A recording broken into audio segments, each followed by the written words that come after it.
What's up, YouTube people? It's your boy Patty McNinja, and I'm back for another video. This time I'm going to do something a little bit different. I haven't actually done a review on this channel, but I've been looking to do some different content lately, and I've been playing a ton of the new Kirby game, Kirby and the Forgotten Land, so I decided to go ahead and review it. So without further ado, let's rock!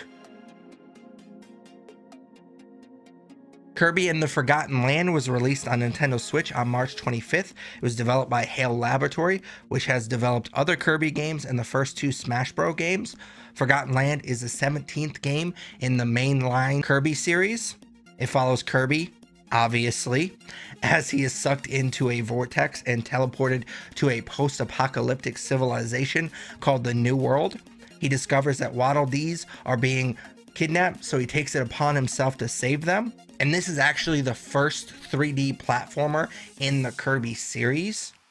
The more Waddle Dees that you save, it allows you to unlock and progress in the game. It also gives you an opportunity to perform what I'm calling time trials.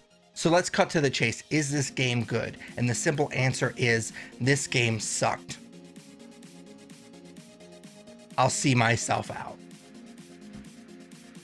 And to be honest, they're basically trying to give Kirby the Mario Odyssey treatment with this game. And I think others might complain about that this basically is Mario Odyssey in a different skin. Didn't really mind it that much, just like I didn't really mind that Pokemon Arceus Legends was basically the Pokemon equivalent of Breath of the Wild. I love Pokemon, I loved Breath of the Wild, so of course I love those two things together.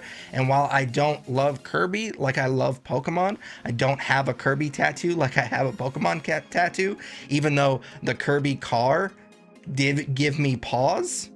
And I loved Mario Odyssey, so I'm all for Nintendo giving us more games with that style and personality. And to be honest, it felt really good playing a game like this after I put so much time and effort into Elden Ring. Kirby and the Forgotten Land certainly wasn't Breath of the Wild, but you could say that it was a breath of fresh air. You see what I did there? If you're looking for a game with a complex story and heavy lore, kind of like what you would have gotten if you played Elden Ring, Kirby and the Forgotten Land is obviously not the game for you. Honestly, it just gives you enough story to justify what you're doing.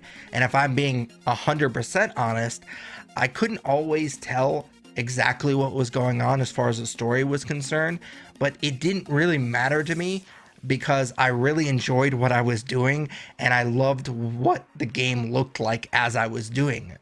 And you're most likely here because you like Kirby or you're a fan of platformers, and I, to be honest, am kind of both, and this game didn't disappoint. Kirby is known for his unique abilities, and this game definitely leans into those abilities, and I really enjoyed how there was a bunch of them. And this game isn't an RPG by any stretch of the imagination, but you're able to upgrade those abilities as you go along in the game, which does kind of give it like a mini RPG element to it. So I definitely enjoyed that. You can interact with the environment depending on what ability you're using, and this game really wants you to explore and experiment with the environment, and it rewards you for doing so, which I enjoyed a lot. There are a variety of movesets depending on what ability you have. Some have melee, but also some of them have range attacks, which I thought were very cool.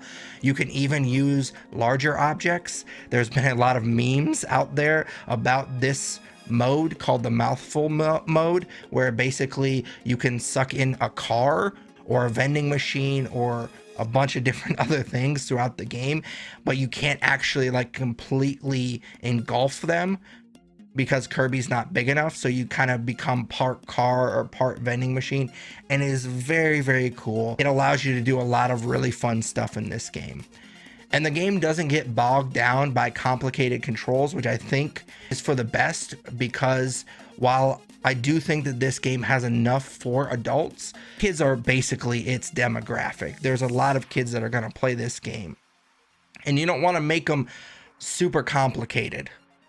And I think this game does a very good job of balancing, yes, adults are going to play these games, but they make it complicated enough for us adults to enjoy them, but easy enough for kids to play. And that goes for the boss battles as well. They are very fun, but they're pretty generic and they're very, very easy, which I thought it was kind of funny that this game did include a hard difficulty setting. So there's two difficulty settings. One is kind of your normal easy difficulty, and then the other one's kind of like a, if you play Halo, like a legendary difficulty setting, which I thought was pretty ridiculous because I played it on the harder difficulty and I never died once. Wasn't really ever in danger, honestly, maybe a handful of times throughout this game. So I just thought that was kind of silly because the game's not really hard. But the game looks amazing. I absolutely loved the art style. It was kind of weird for a kid's game at first. It kind of took me off guard that it is set in a post-apocalyptic world, because that is a little dark for a kid's game. But I think it was a good move because it allows for really fun world and level designs. You get to explore malls and amusement parks, but they're abandoned and the nature has kind of taken over. It reminded me, and this is going to be a weird association because this game that I'm about to bring up, The Last of Us Part 2, is very dark and gritty, and it is not for kids. It is a very adult game, and obviously Kirby and the Forgotten Land, as I've already talked about, is very much a kid's game. It kind of reminded me of Kirby meets The Last of Us Part 2 in the way that these levels and worlds were developed. Obviously, there's not the dark and gritty nature to that game in Kirby, but the level design definitely reminded me a little of that game. Unfortunately, it does suffer from things that we've come to hate from Switch games. There are some frame rate issues, especially when you're if you're paying attention to the background versus the foreground. There's some frame rate issues. Nothing that's going to take you out of the game. And honestly, if I hadn't been reviewing this game and kind of looking for things, I may not even have noticed them. So it's not a big deal, but it is something that we've seen in other Switch games that are kind of annoying. That being said, one thing that I always look for in games, and especially games like Kirby and the Forgotten Land that are a little bit shorter, is replayability. I already mentioned the time trials earlier. It reminded me a lot of, if you've ever played this old PlayStation game called Metal Gear Solid VR Missions, it reminded me a lot. Those time trials in this game reminded me basically of that game, and I thought that was really cool. I did find myself replaying those quite a lot. There are also some collectible statues that I thought were kind of cute. They don't really bring a whole lot to the game. I was a little annoyed that I couldn't, either you can't do it or I couldn't figure out how to do it. You can't sell the extras. So there's different volumes of collectibles in this game. And if you want to collect all of them, you have to keep basically spinning this wheel, cranking this, basically it's a gumball machine, and you're going to get a lot of extras and you can't sell those extras, which I thought was pretty annoying. Almost every level has multiple things the game wants you to do. Like, you want to of course beat the level, but then you also want to get some of these extras. Like I said earlier, it rewards you for exploring. And I think it was like the first world, I tried to get every single thing in every level. And then as I was going on, I tried to do everything in the first go because I never really felt compelled to go back. I unlocked everything without really having to do a lot of extra stuff. There is a hub area, which I appreciate. It does unlock more things as the game progresses. Most notably, there is these fun mini games that it unlocks, which I really enjoyed. So there is a lot of variety with this game. Unfortunately, another thing that Nintendo does a lot with its games is there's only local only co-op, which is very annoying. I think that this game could definitely benefit from a online multiplayer component.